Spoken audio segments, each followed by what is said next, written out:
How's it going, YouTube? That's here, and today I'll be bringing you a VGC doubles battle where I'm fighting against a Perish Lock team. Now, for those of you that don't know what a Perish Lock team is, it's a team where on the right-hand side you can see the Gengar. It's going to be Mega Gengar.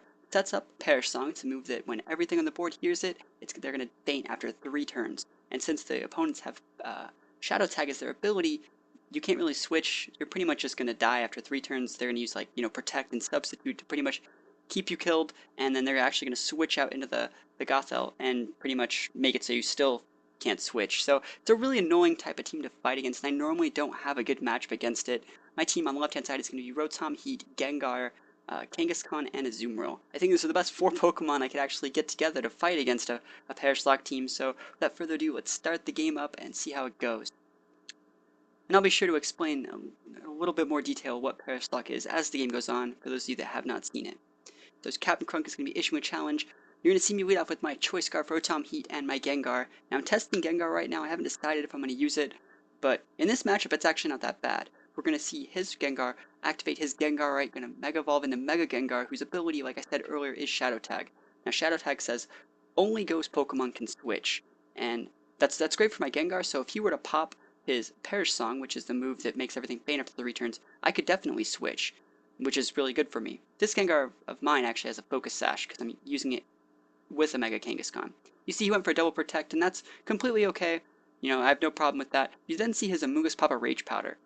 Now, in most situations, the Amoonguss would pop the Rage Powder, and the Mega Gengar would pop the Perish Song, but in this case he opts to go for a Shadow Ball to take out my Gengar, which is the correct option there. Also, a little known fact, you saw that I Volt Switched his Amoonguss because he used Rage Powder. I was originally targeting the Gengar, but I did not know that you don't switch out when you Volt Switch something that has an eject button. That's just a little known fact. That's kind of cute that that even happened. So like I said earlier, you're going to see the Shadow Ball come in. It's going to proc the Focus Sash from my Gengar. I'm still going to live, but, I'm at 1. And I accidentally taunted the Politoed, who was originally the Amoonguss. That would have been pretty nice. I probably should have just taunted the other Gengar. No, I'm kidding. I definitely should have Shadow Balled it. So you're going to see his Amoonguss come back in, and his Gengar use Protect. Or sorry, my Gengar use Protect. My bad. My Gengar is going to Protect, and my Rotom is now going to finally get the Volt Switch off on the Gengar. Now I don't expect Volt Switch to do a lot. I just don't really want my Rotom to get Perish Songed. So I decided to go out into my Kangaskhan thinking, my Gengar used Protect, which means I'm safe from Shadow Ball, and my Kangaskhan's a normal type, so I'm safe from Shadow Ball. Start of the next turn happens, and you see his Gengar go for Protect, not really wanting to get Fake Outed by my Kangaskhan. You see that I also did not Mega Evolve, so I could use the Scrappy from my Kangaskhan. Scrappy's an ability that lets you hit Ghost types with normal and Fighting type attacks. It's a pretty good ability on Kangaskhan. You don't always want to Mega Evolve with it, is what I'm saying.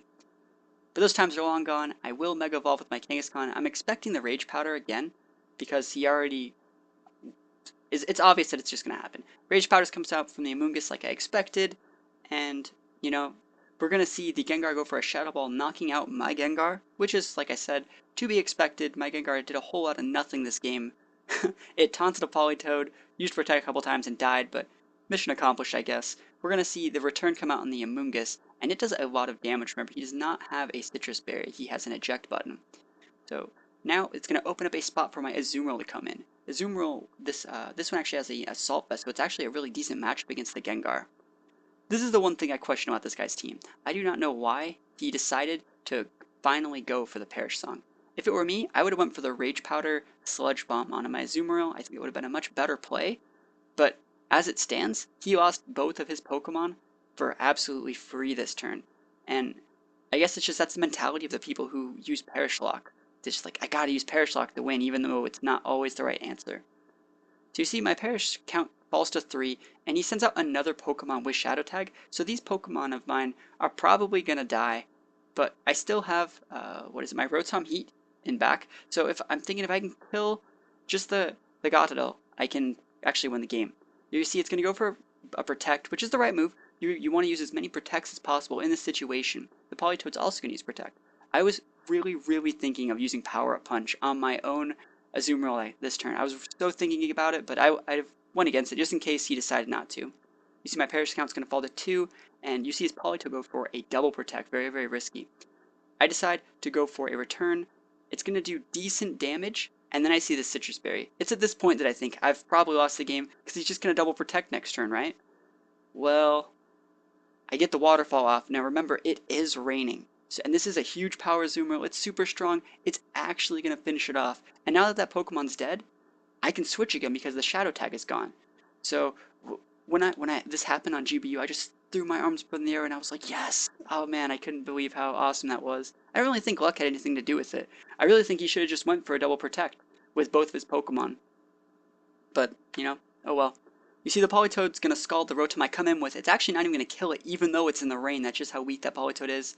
We're going to see my Azumarill eventually die, but, you know, mission accomplished, Azumarill. You totally killed that thing. It was awesome. And my Kangaskhan's going to come in. I'm still at full. There's no more Perish Song on the board. I'm going to go for the Fake Out on the Politoed, incapacitating it for a turn, and the Volt Switch is going to be enough to finish off. Yep, there's the Volt Switch. So, like I said earlier, normally my teams don't have that good of matchup against this team, just because that's just, I guess, one of the weaknesses of the team. You know, not every team's perfect, and mine is really usually too aggressive to actually deal with the Wally Perish Trap teams. But I managed to pull out a victory this time, and it was a lot of fun. So, thank you everyone for watching. I hope you enjoyed the battle, and I will see you guys next time.